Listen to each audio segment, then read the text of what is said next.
നമുക്ക് ഇതിന് വേണ്ടിയിട്ട് 2 ഗ്ലാസ് പത്തിരിപ്പൊടി, നൈസ് പത്തിരിപ്പൊടി, അതായത് പുട്ടുപൊടി അല്ല, നല്ല പൊടിഞ്ഞ പോലത്തെ പൊടിയില്ലേ, അതുപോലത്തെ പൊടി 2 ഗ്ലാസ്, വെള്ളം 3 ഗ്ലാസ്, പിന്നെ ആവശ്യത്തിന് ഉപ്പ്. ഇത്രയും കാര്യങ്ങളാണ് വേണ്ടത്. ആദ്യം തന്നെ നമുക്ക് 3 ഗ്ലാസ് വെള്ളം തിളപ്പിക്കാം. ഇതിനാവശ്യത്തിനുള്ള ഉപ്പ് ചേർക്കാം. നന്നായിട്ട് തിളക്കുമ്പോൾ നമുക്ക് ലോ ഫ്ലെയിം ആക്കിയിട്ട് ഉപ്പ് ചേർക്കാം.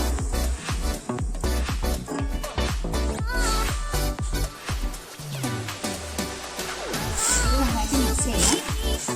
നമുക്കിത് ഓഫാക്കിയിട്ട് നന്നായിട്ട് മിക്സ് ചെയ്യാം. ഇത് നമുക്ക് 1 സ്പൂൺ ഓയിൽ ചേർക്കാം.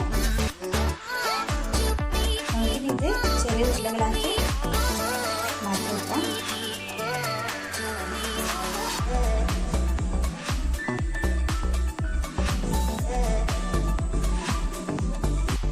നമുക്കിനി ചെറിയ ഉരുളയാക്കിയിട്ട് ഇത് മാറ്റി വെക്കാം.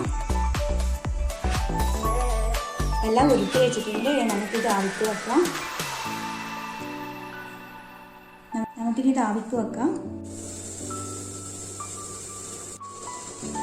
കൊഴക്കട്ട റെഡി ആയിട്ടുണ്ട്. നമുക്കിനി ഒരു ചെറുതായിട്ടൊന്ന് മോഡിഫിക്കേഷൻ ചെയ്യാം.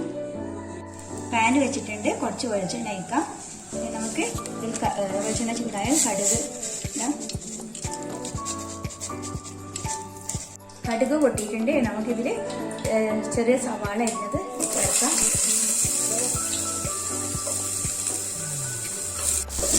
ഒരു ബ്രൗൺ കളറാകുന്നവരെ നമുക്ക് വറുക്കാം. ഉള്ളി ബ്രൗൺ കളറായിട്ടുണ്ട്. അത് ഇട്ടി സവാള ബ്രൗൺ കളറായിട്ടുണ്ട്. നമുക്കിനി ഇത് ഫ്രൈ ചെയ്യാം.